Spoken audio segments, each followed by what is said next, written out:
App Store to stream our shows anywhere, anytime. Millennium TV.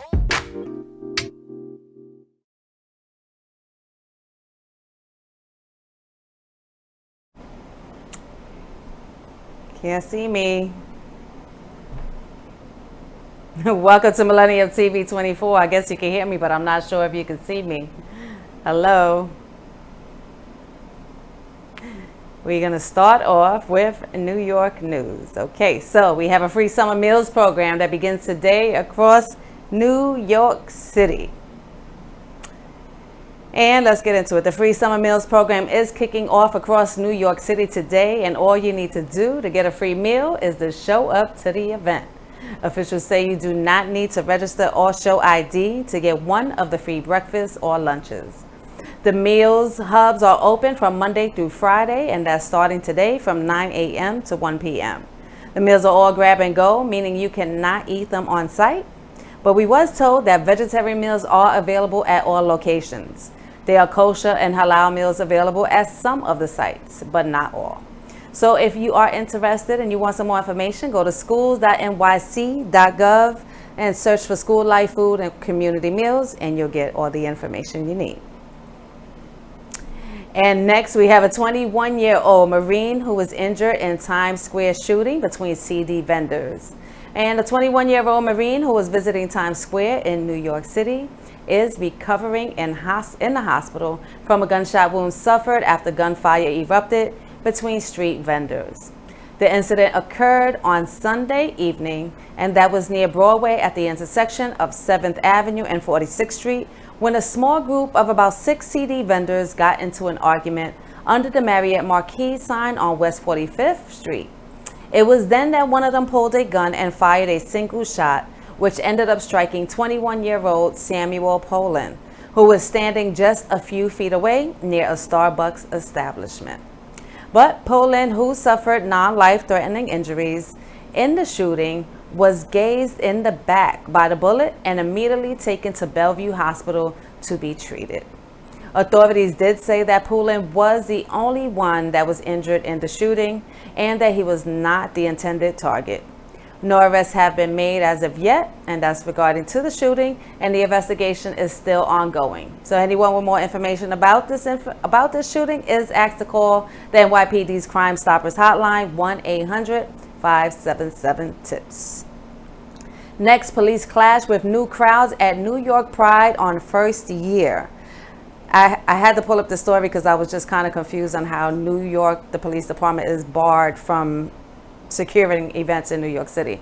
So NYPD is barred from even 4 people were arrested in New York City on Sunday after police clashed during crowds during the Pride celebrations, marking the first year since organizers banned the force from participating in the event.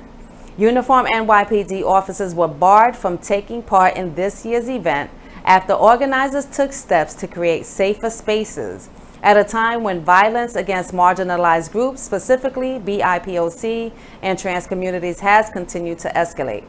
But NYPD officers arrested 4 people around the city's Washington Square parks on Sunday, and that's what a spokesperson had allegedly said. And they were attempting to pass through a police barricade, biting an officer, throwing bottles at police for slapping an officer's hand. Reporters posting on social media from the scene described large numbers of police, some in riot gear or mounted on bicycles, confronting crowds and blocked roads. The Gay Officers Action League said it was disheartened by the shameful ban, set to last until 2025, which organizers said is a challenge to law enforcement to acknowledge their harm to marginalized communities and correct course. The force's presence at Pride was supposed to be minimal, and New York City Pride arranged for private security to be in place, though Business Insider's Meredith Cash tweeted that there were hundreds of officers at the event. So when we're doing marches in the community for, violence against people of color and things like that, are we able to stop the officers from coming there? This is very, very interesting. But let's move on to the next story. What do we have? New York rent relief application snags frustrate landlords and tenants. So Valentina Gojaj owns or manages in the Bronx, saddled with $787,000 in arrears from tenants who haven't paid rent during the pandemic. She made a list of 53 residents owing more than $5,000. She then submitted the landlord portion of the paperwork that is necessary for those people to have their rent paid by the state's federally funded $2.4 billion relief program. But only 4 tenants, Gojaj said, have so far done their part to apply for the program. We called them, she said, of the 53 tenants, adding that some told her, "Leave me alone and don't bother me." Lakeisha Morris, who heads the Catholic Charities program the city is paying to help people in much of Manhattan sign up for rent relief, sees the challenge far differently. While the not-for-profit has struggled to get up to speed on the complicated process, it has submitted 138 applications on behalf of clients and helped 200 with the online portal. Tenants are starting to pay attention to the program, she said. She said, "We are getting walk-ins who want to apply." And nearly a month after the state officially opened applications for the rent relief program, real estate and tenant advocates agree that the program is off to a rocky start due to frustrating technical difficulties on top of a complicated process that can take 2 or more hours to complete. But they disagree over whether most tenants are enthusiastic about taking advantage of a program that will pay a year's worth of rent and guarantee no eviction for a year, or whether some residents are gaming the system to extend the time they can live in a unit rent-free. The program, known as the Emergency Rental Assistance Program, EARP, is funded by money for rent relief appropriated in the December and Biden pandemic relief bills.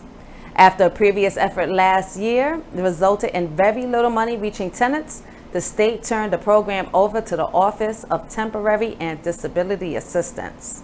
So the agency also told the city Friday that the number of applications now tops 100,000. So to qualify, tenants owing back rent must make less than 80% of the area median income and show their income was affected by the pandemic. Next, we have summer camp teaches social skills that remote learning has taken away. At Camp Puzzle Piece in Penfield, New York, staff members work with children with cognitive social delays to build social skills and coping strategies. However, no diagnosis is required to participate. What we do is we work on those don't forget to use your strategies. Take a deep breath, ask to take a break. You need to go for a walk, and helping to coach the kids through these situations, said Jen Hackett. She's the camp executive's director. CPP runs a summer day camp called Community Connections. Beyond the usual summer recreational activities, there are also one-on-one and group workshops to enhance kids' abilities to navigate social interactions, which is so needed, especially not having to be able to do that for over a year. And one of the things that happens to our kids is that they get frustrated, Hackett said. They might not be able to do something. They can't read something, and they don't know how to deal with those feelings. And they might even act out. But the format goes, this is what they do. They teach the social skill, practice the social skill, then use the social skill. For example, Hackett said a day's theme might be introducing yourself. So they talk about introducing yourself, then they learn the steps to it. Then they practice it. So what else? Some people with autism struggle with making eye contact. That is very true. And if you think about it, when you're on a Zoom conference call, you're looking right into someone's face, right? Right. So Hackett said that the ongoing isolation saw some students withdrawing into their inner worlds and doing something called scripting. She said that's when a student could, for instance, replay an entire episode of a favorite show in their mind and word for word. So at the camp, Hackett plans to help students come out of those safe spaces and learn ways of coping with the world around them. Sounds exciting. Good information. And next we have, very interesting story, an unmarried Catholic teacher. She got pregnant. She was fired. A lawsuit that filed in New Jersey is testing the First Amendment limits of religious freedom. When a Catholic school art teacher was asked to take on extra responsibilities, she requested a raise, explaining that she was about to have a baby. Weeks later, she was fired from her New Jersey elementary school. The principal, a Roman Catholic nun, told her she was being terminated because she was pregnant and unmarried. And that's what court records show. The woman sued. Her daughter is now 7, but the lawsuit remains in limbo. Caught in a years-long back and forth between New Jersey's trial and appellate courts, an appeals court has twice sided with the ex-teacher, Victoria Cristello. But last month, the state's highest court, acting on an appeal by the school, agreed to hear the case, signaling a willingness to wade into the highly charged debate over the relationship between the government and religion. Sex out of wedlock violates a fundamental Catholic belief that the school in this instance felt it could not overlook. And that was lawyers for St. Teresa's wrote in a petition to the state Supreme Court. Ms. Cristello's lawyer, Thomas A. McKinney, says that the case is as much as about gender discrimination and sexual double standards as it is about First Amendment rights.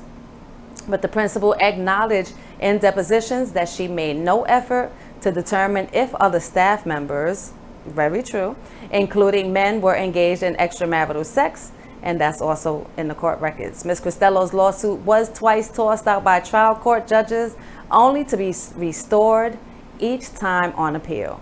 Her lawyer is seeking to differentiate the case from the Supreme Court decision that expanded the ministerial exception. Our Lady of Guadalupe School versus Morrissey Bureau stressed that Mrs. Cristello taught art and not religion. She was first hired as an aide in preschool classroom, he said, and had never taught religion. So depending on the outcome, it could attract the attention of the United States Supreme Court. And we'll be looking forward to that and keep updated on that information for you. Next, lawmakers sue NYPD, saying that they were pepper sprayed and beaten. State Senator Zelnor Myrie and Assemblywoman Diana Richardson says police used illegal tactics against them during last year's protests. Two New York lawmakers who said they were surrounded, beaten with bicycles, and pepper sprayed by the police during a Black Lives Matter protest in Brooklyn last year filed a federal civil rights lawsuit against the city on Monday, adding to the blizzard of litigation over the police department's conduct during the protests. The suit from State Senator Zelnor Myrie and Assemblywoman Diana Richardson accuses the police of violating their free speech rights, assaulting them, and illegally detaining Mr. Myrie. It names Mayor Bill de Blasio, Police Commissioner Dermot Shea, and 6 individual officers as defendants. The experience was a painful and humiliating reminder that following the rules and complying with police officers does not protect Black Americans from police brutality, not even Black Americans who have ascended to elected office, the suit states. Both lawmakers are Black, though the suit does not accuse the police of singling them out because of their race. The city law department and the police department did not immediately respond on Monday to requests for the comment on the suit.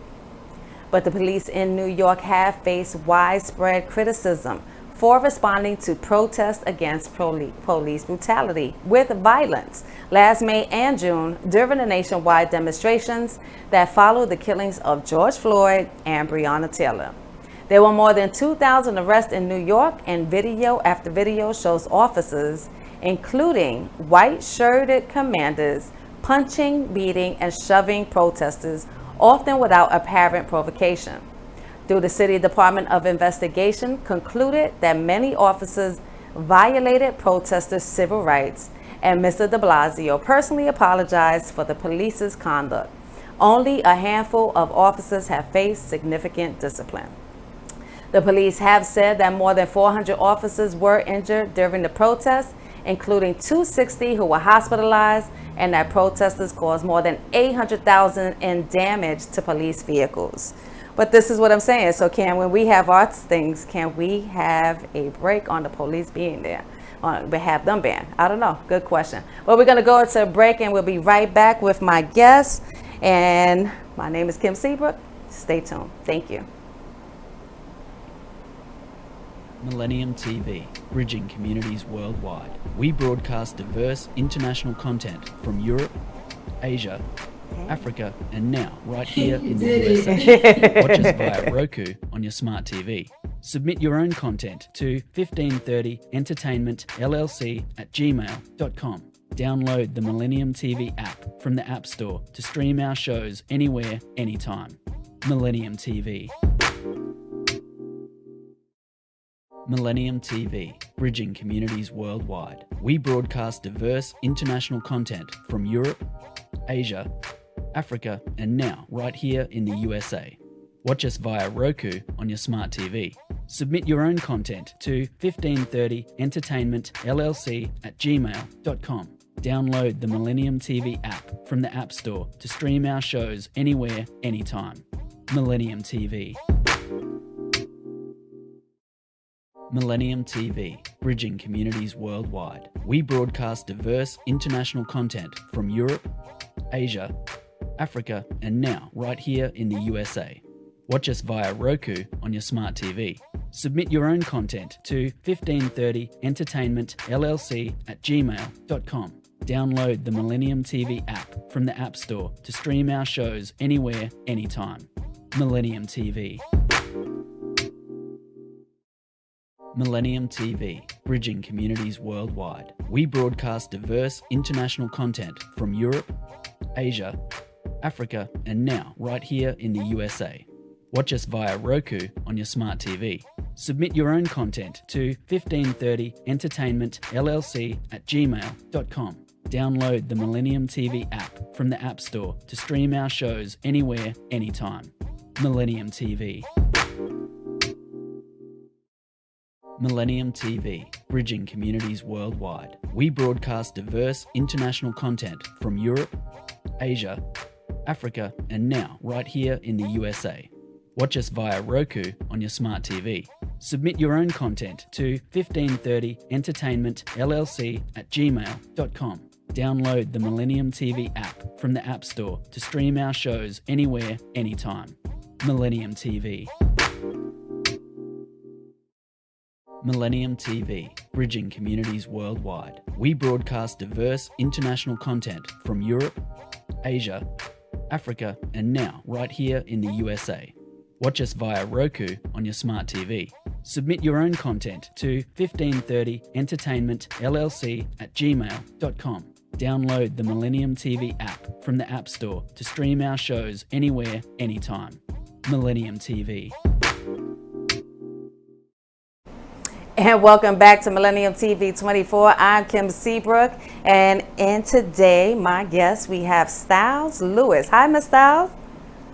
Hello, how are you? I'm doing great. How are you? I'm good, thank you. Thank you for inviting me. Yes, absolutely. So we have a self-proclaimed fashionista. You've been working in the industry for quite some years. You dress and style people, mainly for photo shoots and events. But in the last 2 years, you've been doing a little bit something different. You've been gathering women in person and now online to talk relations and now talk finances. So give us this is great. So give us some insight on, your history with the fashion and then how you transformed into doing what you're doing now. Fantastic. My name is Styles Lewis, and I am in New York City, a Bronx girl. I've been in fashion for many years, doing everything from wardrobe styling to backstage work for Fashion Week, New York City Fashion Week, like all types of stuff. Now, fast forward, in the last, let's say 2019, maybe between 2015 to 2019, I was heavy into nightlife and restaurants and hospitality. Now, when COVID hit, it's changed. I laugh because it has changed so many people's lives. Some for the best, and some sadly for the worst.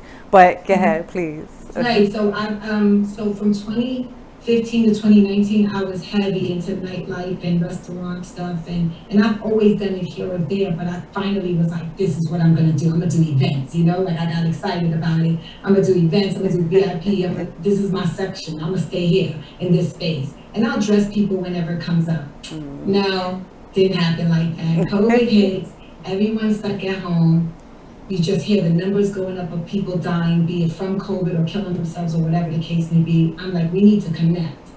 So we started with a girl talk session, just talking, just getting online, getting on the Zoom, and just gathering people I knew. Then I started saying invite people. Then we started posting it on IG. And then as time went on, maybe after about 6 months of that, and actually talking to people, and when people were saying, you know, we're planning for the end of the year, it's the end of 2020 now, everyone is talking finances. People were still trying to buy gifts last year. It was like, are y'all serious? So then we started talking about money. We just started talking about, like, how do you buy gifts when you're on unemployment and probably having, like one of the things you mentioned earlier, not, you know, the rent situation and all these things. Exactly. So we just started talking finances and budgeting, and one of my friends during the pandemic started a financial solution service business. So she was one of my first guests, just letting ladies know how to budget. Right. Zero. Right. We have a financial news show with Miss Cynthia. Thank you, Miss Cynthia Abbott. It's called Money Talks here on Sunday also. So it's very important because a lot of us don't know what to do with our money, how to manage it, how to spend it, how to invest it. So it's very important, especially after the pandemic, during the pandemic, after, and going forward. We're not taught this. And I think you noticed it even more during the pandemic because you're really at home looking like you're looking at your financial app like, oh, okay, no deposits, great. Yes, that is the very truth.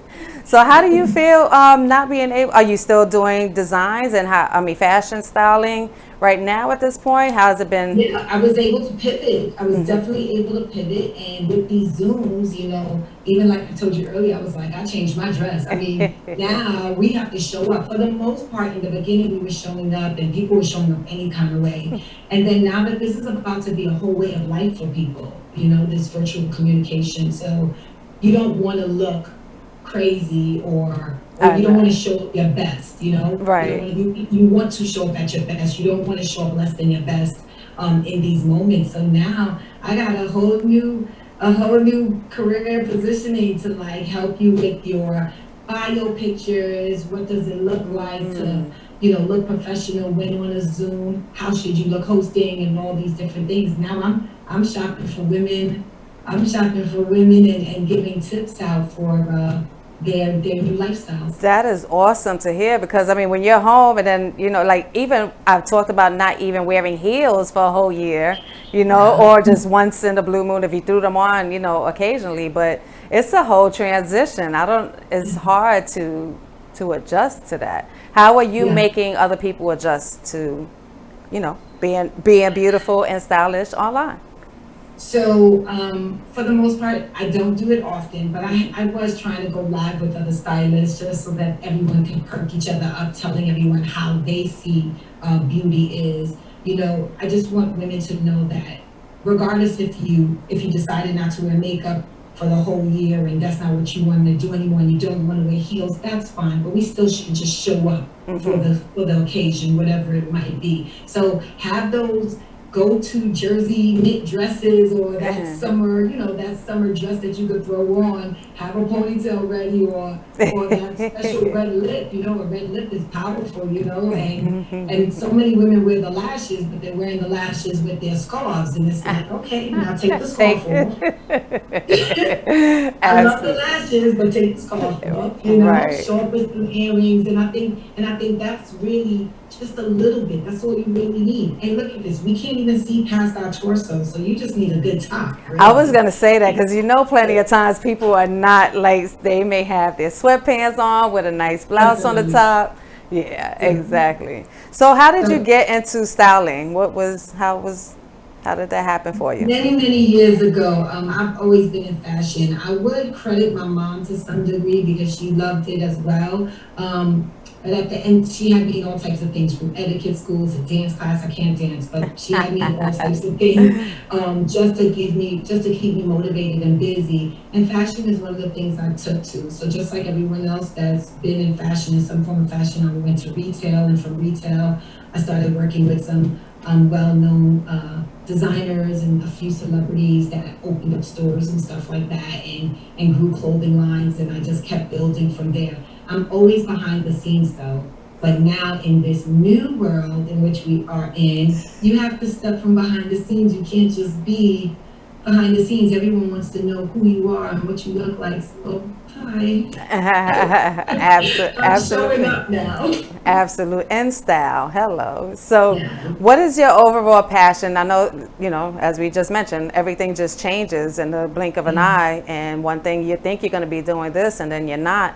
So, where do you see yourself? What is your overall goal with what you're doing? Whether it's with styling or whether it's with helping people personally, financings. What's the plan for Miss Styles Lewis, and If how I can put, go ahead, and and how. how is it going to help other people Okay, as well? so if I could put it all together, it's almost like two different worlds I'm living in, and I'm living in them in the same timeline, or what do they say? Simultaneously, I'm living two different worlds. However, it's if I could put it all together, I want people to look good, but I want us to not break the bank to look good, and I want us to look good and feel good. So I'm really pushing women's confidence, women knowing about themselves that they are beautiful from the inside out. So having them being able to talk about their situations, but not in a rant or in a hate any type of other person type of being, just being able to express ourselves, articulate ourselves, look good doing it. And good is relative. You get what I'm saying? It's very relative. We don't all have to look like Halle Berry per se. We just have to look comfortable and be beautiful in what we're able to do. And then along with that, as we're growing, as I'm aging and maturing, I'm realizing we have to have money. We have children that we're having. We have younger people and family members that need us. We have to know our money, and that's something that I've been loose with for most of my life. I just been like reckless and Yeah, I depending on understand. other people to help me. And now it's like, what can you do for yourself? And so since I had this thought, I figured other people had this thought, and so I just made the group. I'm just a resource connection. I just made the group so we could all learn and connect and build together. So I guess the mission is be financially fit and look good while doing While it. doing it, that's a great motto. Yeah, you need to have that on the flyer when you do your I'm, thing. I'm writing it down right That's right. Copyright that. That's yours. now. Period. So, God, so you mentioned women, and this is why I had to ask this question because I was doing some research today trying to find events to promote for men. Do you want to help men? Don't you think they need some assistance in front of that camera, and instead of them looking at the camera like this, that's part of Yes, etiquette and I love my men, and I want to help my men, and I want to help everybody. But in the COVID and all my University of YouTube and the different mentors I've had in the last year, it's just like niche down, get one thing that you do well, got it. get that done, and then you could grow. So I figured I'll start with my ladies. I'm very comfortable in that space. I Okay. am a mom.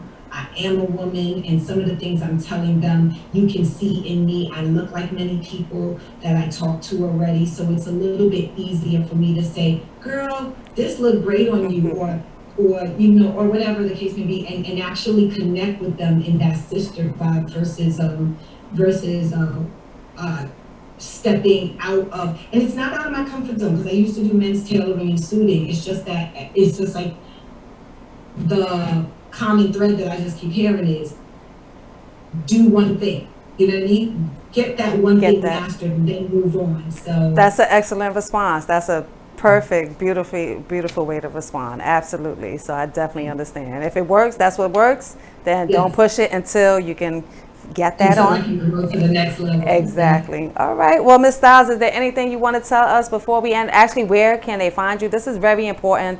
This is information because people are having a hard time still dealing with Zoom and how to present themselves and how to be comfortable on there. And so this is very important information. So please, Style Lewis, tell them how they can find you, how we can get into these groups, and how you can assist them.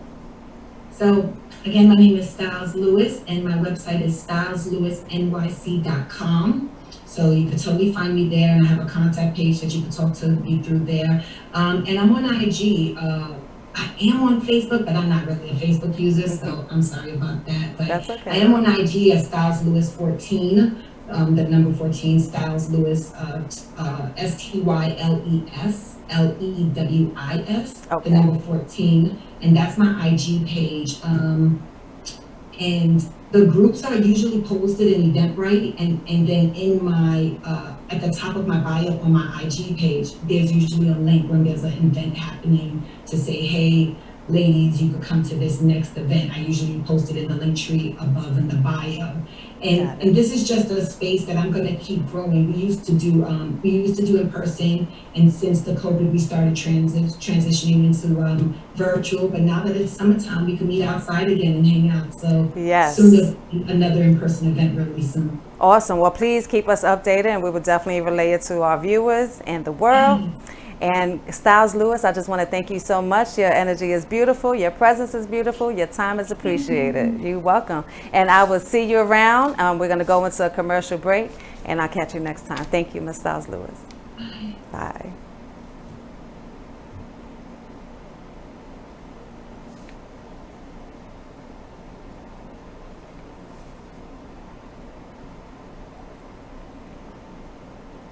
Just cut off? Yes. All right, no problem. Did you record, and are you able to send me a copy? I got you. We're going to go into a commercial break. Can we please go into a break?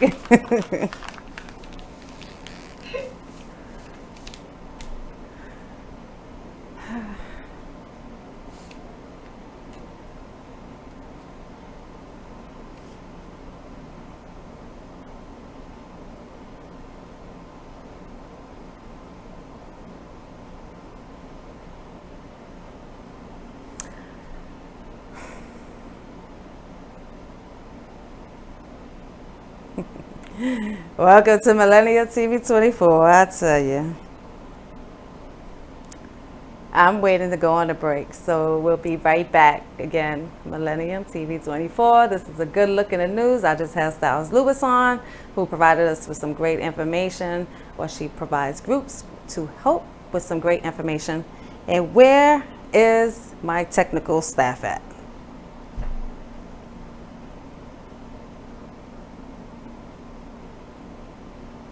Ridiculous.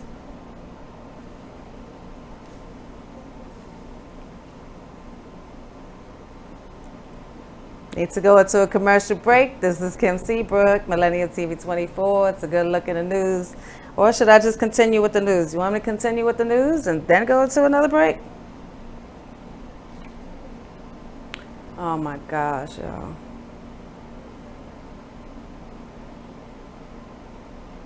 I'm not gonna do that.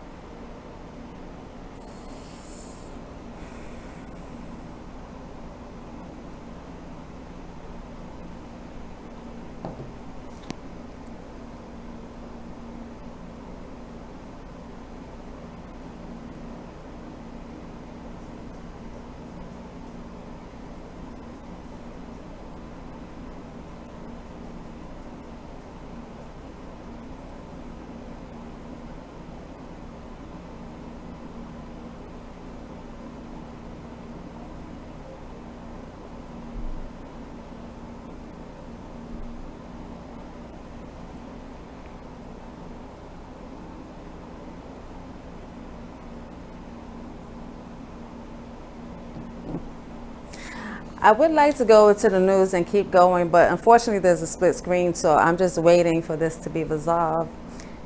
And then I'll do the news when it's done correctly.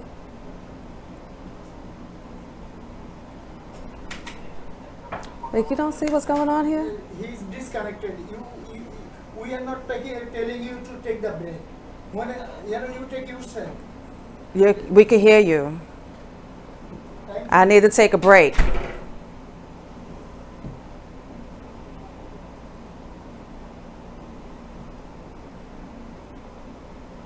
I'm not doing the news until it's done right.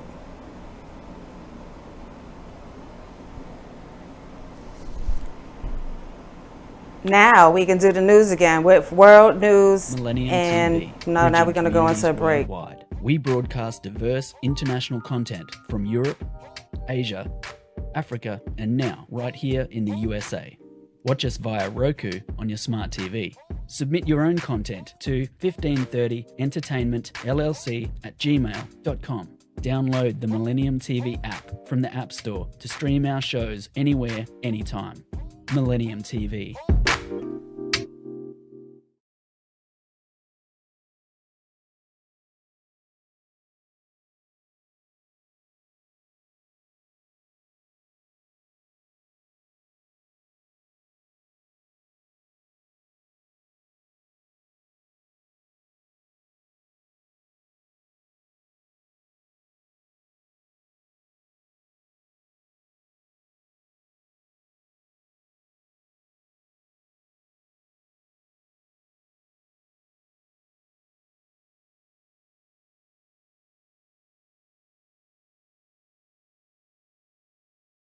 Millennium TV, bridging communities worldwide. We broadcast diverse international content from Europe, Asia, Africa, and now right here.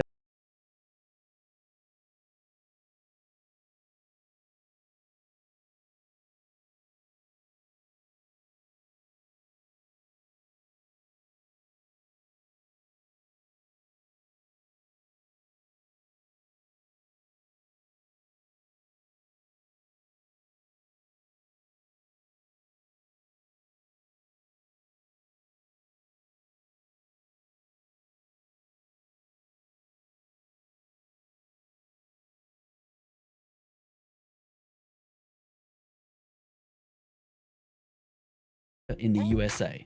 Watch us via Roku on your smart TV. Submit your own content to 1530entertainmentllc@gmail.com. Download the Millennium TV app from the App Store to stream our shows anywhere, anytime. Millennium TV.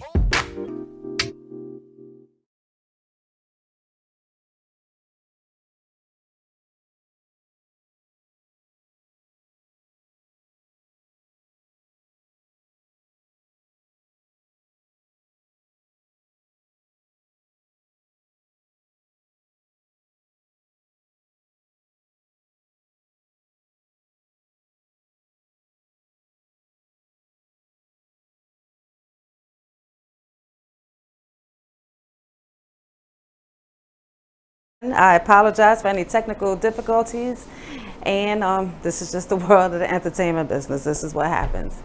But we're going to move on to world news. Pakistan militants used drones to bomb Indian air base. In first for border conflict, 2 explosions that rocked on an Indian Air Force station in the northern region of Jammu were attacks caused by explosive-laden drones and orchestrated by Pakistan-based Taiba terror group, according to the Indian police and ministry sources. And what it is to believe that it's the first to kind of attack on the air base station in the country, 2 Indian Air Force personnel suffered minor injuries in the blast.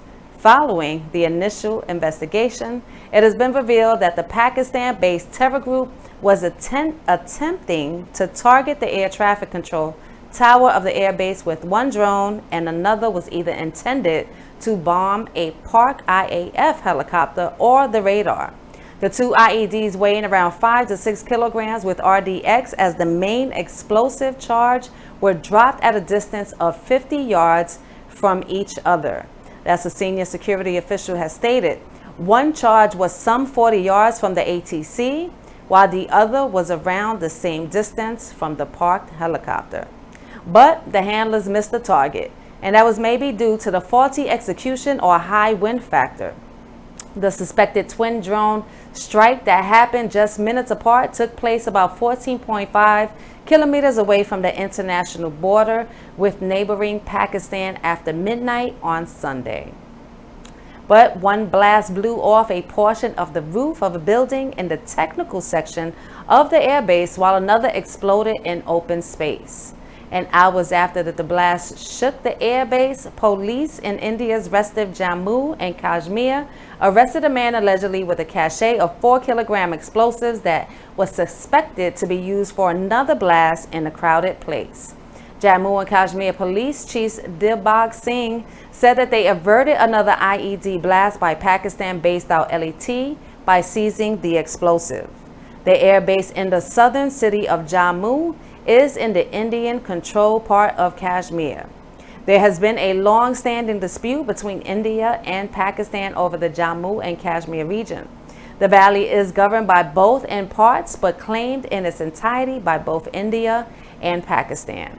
India and Pakistan in February reached an agreement to stop cross-border firing along the line of control, and that's a demarcated border that separates the two countries. What else is going on in this world? As many as 300 migrants feared dead in ship capsized off the coast. Says a UN official, as many as 300 migrants have died after a ship capsized off the coast of Yemen. David Gressley, the top United Nations official in Yemen, said as many as 300 Yemeni migrants may have died when their ship capsized, but gave no further details of the incident. An official in the area said a suspected migrant boat has sunk about 18 nautical miles off the coast of Al Mocha. The stretch of the coast is notorious for the smuggling of migrants from the Horn of Africa into Yemen. The sea journey from countries including Ethiopia, Eritrea, Somalia, and Djibouti is part of a long-standing migration route to take people north through Yemen into the nearby rich Gulf states for work. Yemen has been mired in violence since a Saudi-led coalition intervened against the Houthis in 2015, with 80% of Yemen's population needing aid. The United States on Thursday called on the international community, especially regional countries, to fulfill their pledges to increase funding for humanitarian assistance to Yemen and warned that aid programs could otherwise be forced to close. And next we have freed U.S. journalist says he was tortured in Myanmar. An American journalist who was recently released after spending more than 3 months inside a notorious Myanmar prison. He said he was interrogated and tortured in custody along with many other detainees. Nathan Wang, the 44-year-old editor of Kamayat Media, was detained on March 9th by the junta in a raid. He said, "I was punched and slapped several times. No matter what I said, they just beat me. They used both their hands to slap my eardrums many times. They punched my cheekbones on both sides. They punched my shoulders. I was not allowed to stand up. My legs were swollen. I could not move anymore." Mr. Wang, who was released and deported to U.S. on June 15th, he spent 2 weeks in a military-run interrogation center in Yangon. Speaking to the media outlet from Washington, D.C., Mr. Wang said he feared he would be killed by the soldiers in the detention and that his time at the facility was hell. The editor expressed concerns for his colleague Hanthor Nyam, a Myanmar national at the Insayan prison where political detainees are kept. "We've been through the hell together, so we should be released together. I really want him to know that we are not forgetting him. He's not alone," he added. And another American journalist, Danny Fenster, is being held at the same prison after being detained as he was trying to leave the country, and that's according to the reports.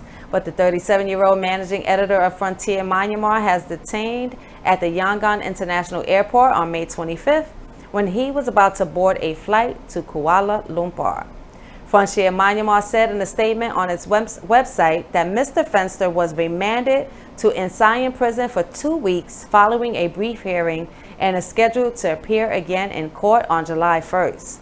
No reason was given for the filing of the charge against him, it said. But Myanmar's military and police often hold detainees in custody for extended periods in overcrowded and unhygienic interrogation centers and prisons. Those detained are frequently kept incommunicado, unable to contact relatives or legal counsel, the human rights group has noted. And next we have Mina Harris.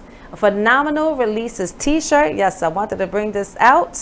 Give some black news. Here we go. Phenomenal releases t-shirt to celebrate the Crown Act. Phenomenal, the social impact business founded by lawyer Mina Harris, has partnered with Beffy's Beauty Supply, the beauty and fashion platform that's highlighting brands founded by women of color, is to release a limited edition t-shirt. The launch celebrates Crown Day, July 3rd, as declared by the Crown Coalition. a collaboration between Dove and organizations National Urban League, Color of Change, and Western Center of Law and Poverty. The group has worked to pass the Crown Act, which stands for Create a Respectful and Open World for Natural Hair, a law that prohibits race-based hair discrimination in the workplace and schools because of hair texture or styles. It was introduced in California in January 2019 and is law in 13 states. Your hair is your crown. For centuries, Black communities around the world have created hairstyles that are uniquely their own. We're talking about from box braids to Bantu knots and Afro shape-ups. These iconic Black hairstyles nod to status and are symbols of feminine power. With this collaboration, we feature Black hair iconography representing royalty and encourage everyone to own their own crown. The t-shirt retailing for $110 will be available on phenomenalwomen.us and Nordstrom on July 3rd.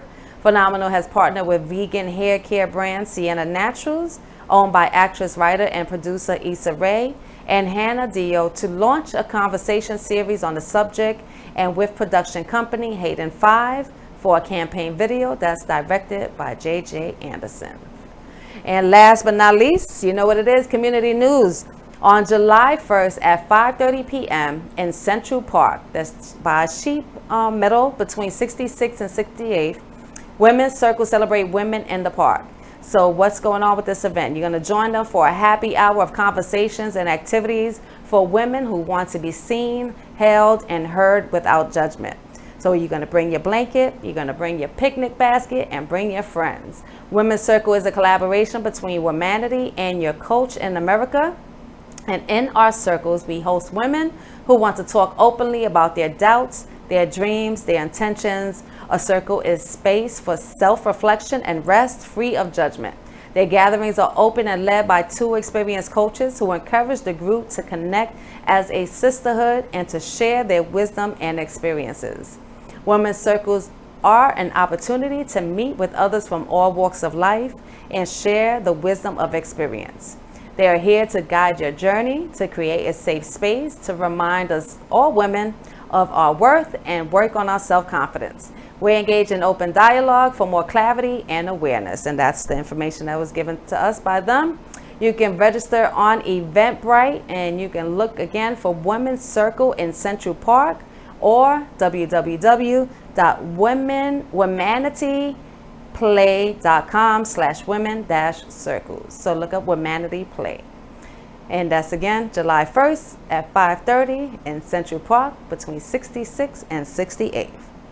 And I didn't want to leave the men out. I found a club. Unfortunately, I missed the deadline from yesterday, but they have this every month, and they also do other things. So we wanted to bring this information to you. Black Daddies Club.